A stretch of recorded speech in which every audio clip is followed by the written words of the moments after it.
welcome back to my channel. We're going to do a new take on what's for dinner, and we are going to be cooking 3 winter meals. The first being my easy chili, and the reason why I call it easy chili is because you see those there, those are canned beans. We're not doing the fresh beans that you have to soak overnight and cook for a longer time. We are taking the easy route, child. Those are all my seasoning and spices. I do use ground beef, not ground turkey, as well as steak. This recipe does call for half an onion depending on how big of a pot you're making of the chili. Also, my handy dandy green peppers. You know I put green bell peppers in dang near everything I cook. You want to slice up those bell peppers and onions kind of to a petite size. Try to get them uniform if you can so it cooks evenly, but if you can't, I wouldn't even worry about all that. You'll see after this we are going to, there it is, we're going to put in a whole jalapeno. Now, if you don't like spicy food or you're cooking for children, this might not be the route. We team spicy over here. I put seeds in and all. What I do is put a little bit of avocado oil. You can also use olive oil, and you want to saute your vegetables, and I use a little bit of salt and pepper. I'm a pink Himalayan salt fan. I don't like the bleached white salt, to each its own, but you do want to put a good amount of salt on there to sweat out your veggies.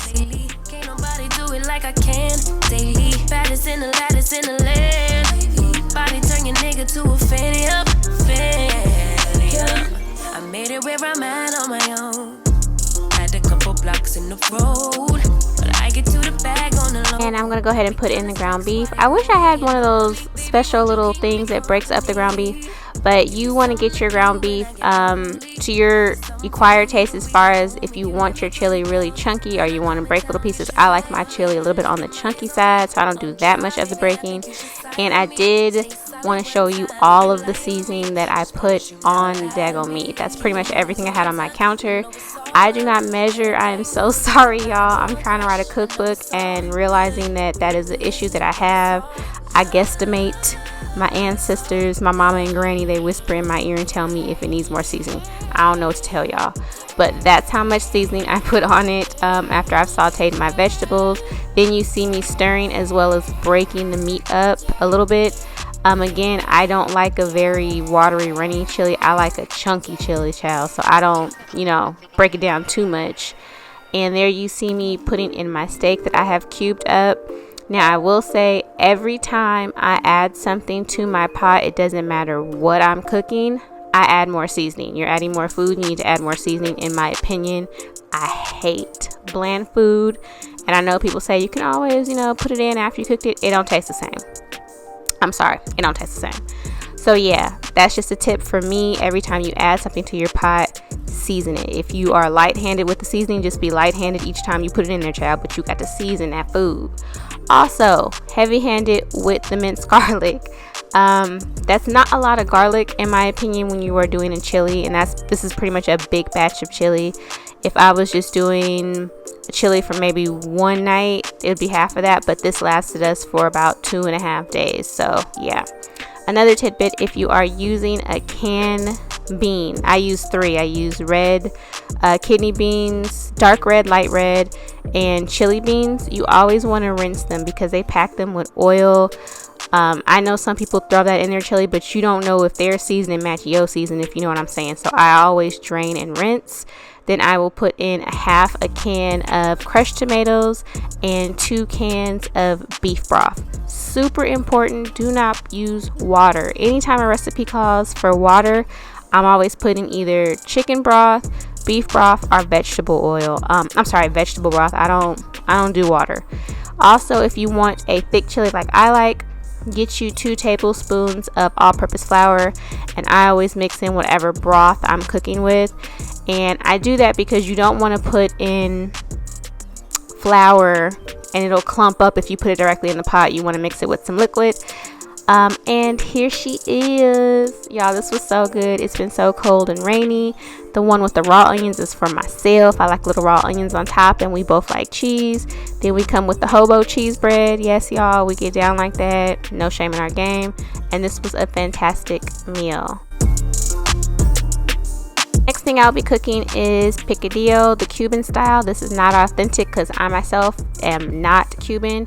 I think this recipe, they put raisins in it. I'm not about mixing raisins with my food. I'm sorry, no disrespect to anyone, but I do not do that. So this is not authentic by any means. You do need to get this though. This sofrito, I think that's how it's called. This sauce, y'all, is so good. I use this in so many daggone recipes. But these are all of the ingredients I need. You will be using a lot of garlic. So the first thing you want to do is peel some regular potatoes. This is russet. I think these are the russet potatoes, or these might be the white potatoes. I'm sorry, white potatoes. Any potato I think would really do. I wouldn't use red, russet, or white. I don't think you can go wrong with either one of those. You want to peel those up real good, and then we are going to dice them. I try to get them in uniformed little chunks, but y'all know my knife skills are trash. But you want to get them kind of small, just like you were doing maybe country hash browns. That's the consistency. If you don't want to use fresh potatoes, you can get you some daggone hash browns if you wanted to cheat and take the easy route. No shame in it. We're all busy, but I I buy potatoes all the time, even if I don't know what I'm going to do with them, just because it's, something that will fill you up. It's a very hearty dish, whatever you cook with potatoes, so I always have them on hand. But you just want to try to get them in a uniformed square.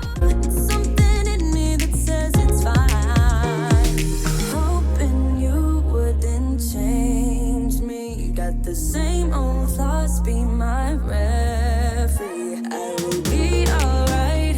Never cut it right, but somehow you make me change. Like I'm better off with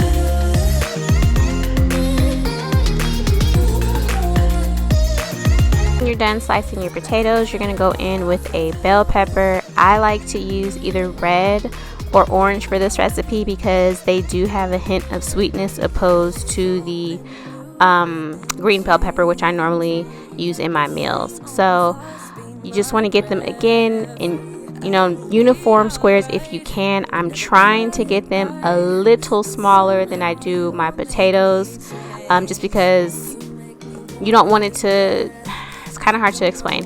I wanted to get them a little smaller because I don't want them to be firm, if that makes sense. I want them to be a little bit on the mushy side when I put the whole meal together, so they're not the exact same size as the potato. They're a teeny bit smaller, not by that much though.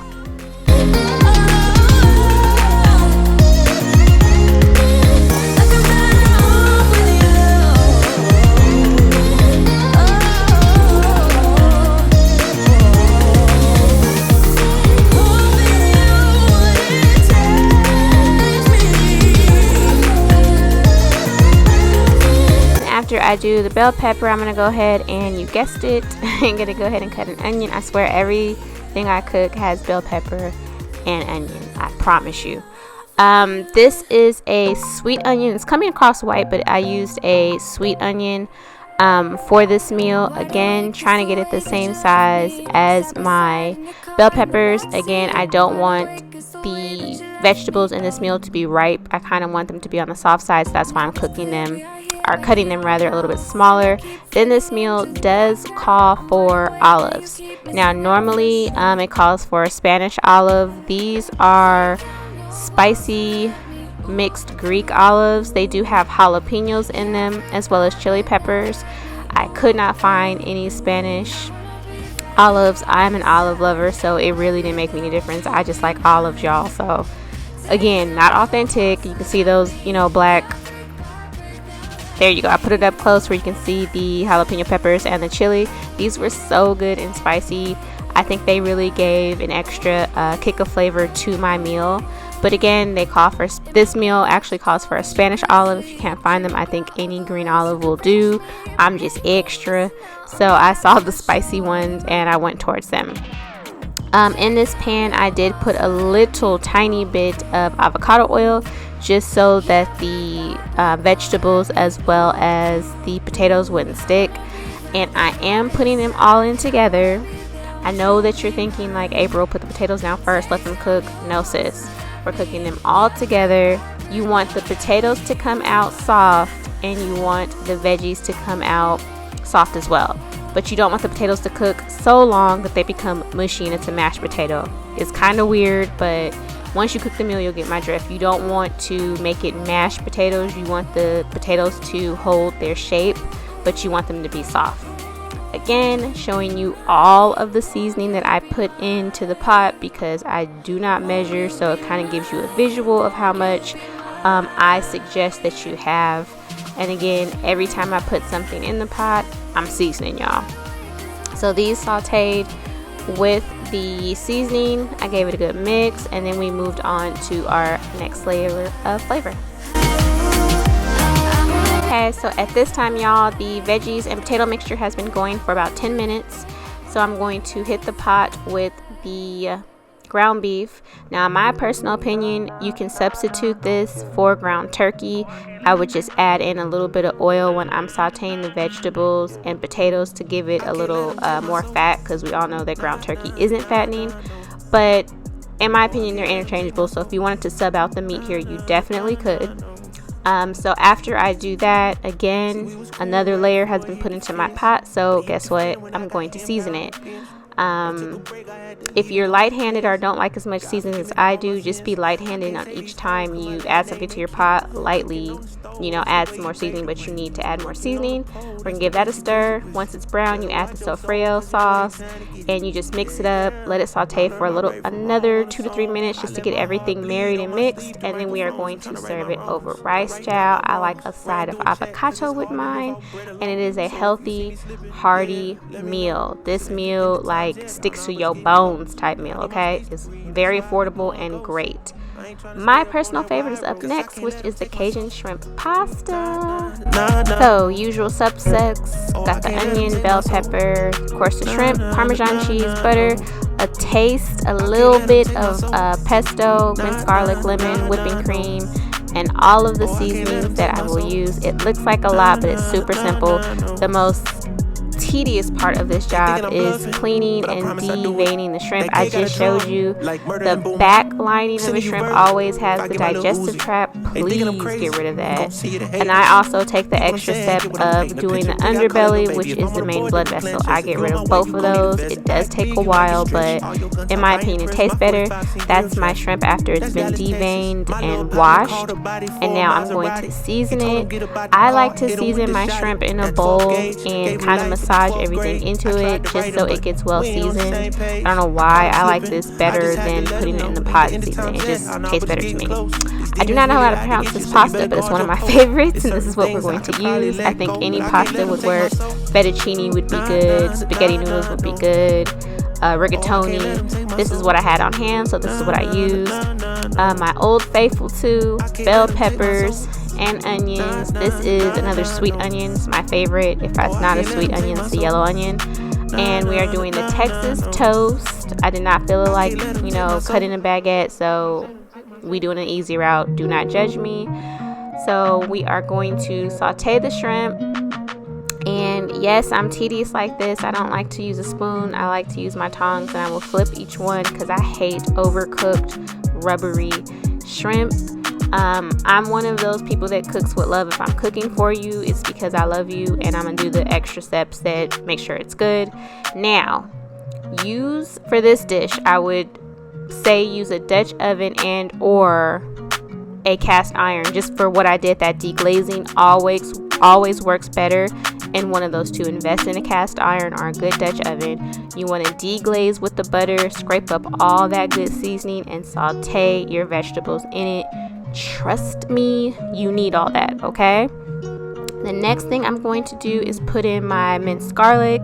Now, garlic is tricky because you don't want to fry it or cook it too much because it becomes bitter. I'm also going to put in a teaspoon of that pesto. Again, you don't want to cook the garlic too much because it'll become burnt and it just has a nasty bitter taste. So you only want to let it hit pop for a couple of minutes, probably 2 or 3. Then I head in with the whipping cream. Again, scraping all the bits off the bottom of that pan so it'll be in my sauce. You want to turn the burner down because you don't want the whipping cream to curdle. That's gross. So after that, I'm seasoning it just a little bit more with pepper. I did have footage of me putting in the Parmesan cheese. I'm sorry, I don't know what happened to it, but We're gonna look at me season, okay? It looks like a lot, but you have to remember this is a pasta sauce. It's gonna be all over the pasta, as well as your protein, which would be the chicken. I did hit it with a little bit of lemon juice. If you don't have fresh lemon like I do, I always have that bottle lemon juice in my refrigerator for certain occasions. And what I do, the cheese is already in here, by the way, I'm sorry. What I do is I put the pasta that I've already drained. Do not rinse your pasta, but the pasta I've already drained, I will add in small bits to my pasta sauce and let it marry. I'm not the type of person that likes to put the sauce on top of the pasta. Like, I want every bit of the sauce that I've worked on my pasta. And I just topped it with the shrimp, and there it was. Tony loved it. I loved it. It's not that expensive. It's not that hard. And I'll see y'all the next go around. Bye.